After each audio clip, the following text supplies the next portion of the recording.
आज संवत 2081 के आश्विन शुक्ल नवरात्रों के बारे में कुछ विचार प्रकट कर रहे हैं। ये 2081 के आश्विन शुक्ल प्रतिपदा गुरुवार को दिनांक 3 अक्टूबर सन 2024 को प्रारंभ हो रहे हैं।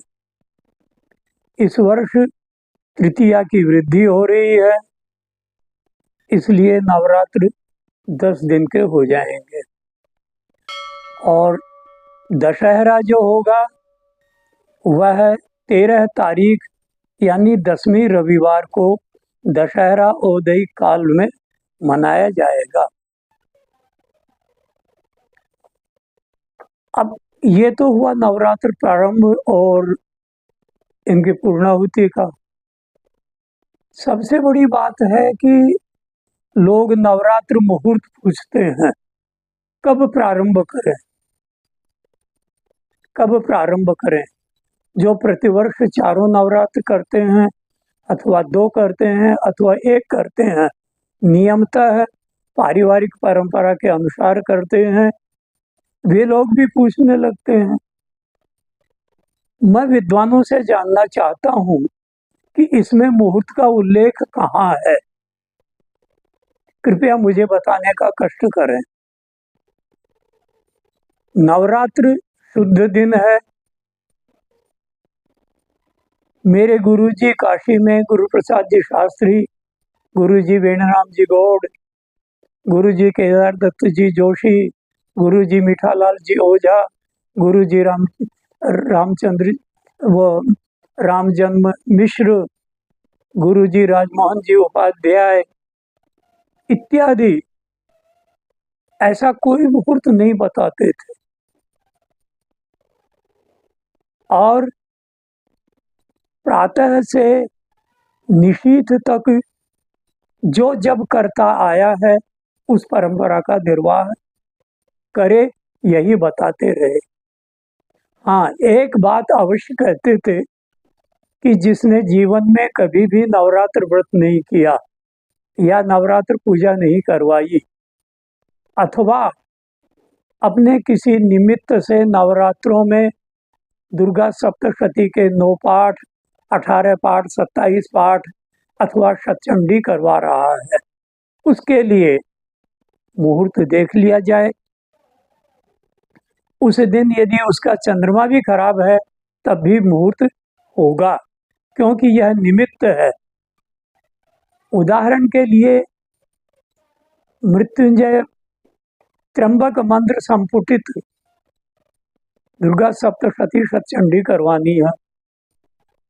कोई बीमार शैया पर पड़ा हुआ है, अब उसका मुहूर्त नहीं देखा जाएगा, उसके लिए तत्काल प्रारंभ कर दिया जाएगा। ऐसा मैंने देखा है और मैंने किया भी है। मुहूर्त उनके लिए है जो प्रथम बार करते हैं या नवरात्र करवाते हैं, वे मुहूर्त से प्रारंभ करें। यह शास्त्र सम्मत भी है और लाभदायक भी होगा। अब मुहूर्त में चतुर्थ, अष्टम, द्वादश चंद्रमा नहीं होना चाहिए। कदाचित हो तो फिर पुत्र के नाम से देख लिया जाए। पत्नी के नाम से तो केवल विवाह में और गर्भाधान संस्कारों में ही चंद्रमा देखा जाता है। जो लोग पत्नी का नाम भी जोड़ते हैं, उन महापंडितों के बारे में मुझे कुछ नहीं कहना है।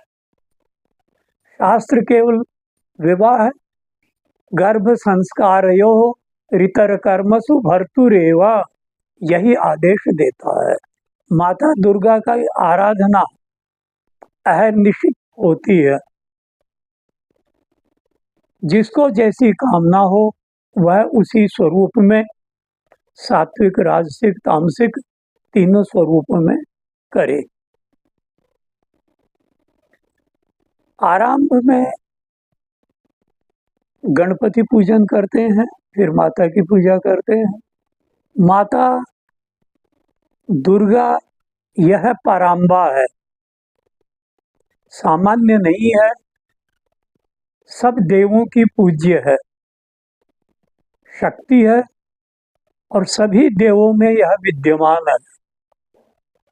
इसलिए अधिकांश दैवज्ञ माता पराम्बा की और भगवान शिव की ही आराधना करते देखे गए हैं और वे जीवन में सफल रहे हैं। कष्ट हर एक व्यक्ति के में आता है, मार्केश सबके आते हैं। जो पंडित कुंडलियां देखकर दूसरों का मार्केश निवारण करते हैं, वो निवारण ऐसे ही होता है कि यदि उनकी आयु है तो उसका निवारण हो जाएगा, और आयु समाप्त हो गई तब कुछ भी नहीं होगा। इतना अवश्य है कि उस जप तप के प्रभाव से आगामी जन्म में उनको सुख मिलेगा। माता पराम्बा कई प्रकार से पूजित होती है। अब इसका नाम दुर्गा है। दुर्गा माता के नाम से पूरे संसार में लोग जानते हैं। यह दुर्गा नाम क्यों है, इसके लिए मैं आपको कुछ शास्त्रीय वाक्य बता रहा हूं कि देवी रहस्य तंत्र में लिखा है, तत्रैव च वदिष्यामि दुर्गमाख्यम महासुरम दुर्गा देवीति विख्यातम तन्मे नाम भविष्यति। यही मंत्र दुर्गा सप्तशती में भी है। यथावत दुर्ग नाम के राक्षस को मारने के कारण इस देवी का नाम दुर्गा हुआ। अब एक और उदाहरण मिल गया हमें कि उत्तर संहिता में हिंगुलाद्री खंड है, उसमें आया है कि आश्विनेति सीताष्टम्याम संगे वेतु हतो सुरः तया देव्या महाविष्णोः त्रैलोक्य सुख हेतवे रूरु दैत्यस्य पुत्रो यो दुर्ग संज्ञोति तापदः तन्नाशकरणे नैव दुर्गा नामा भवेत् किल। यह दुर्गा नाम क्यों हुआ, इसके लिए हिंगुलाद्री खंड उत्तर संहिता में उल्लेख है कि आश्विन शुक्ल पक्ष की अष्टमी के दिन युद्ध में दुर्ग नाम के राक्षस को माता देवी ने मारा। इसलिए त्रैलोक्य हेतवे संसार तीनों लोगों को उसने स्वर्ग मृत्यु पाताल तीनों पर अपना अधिकार कर रखा था।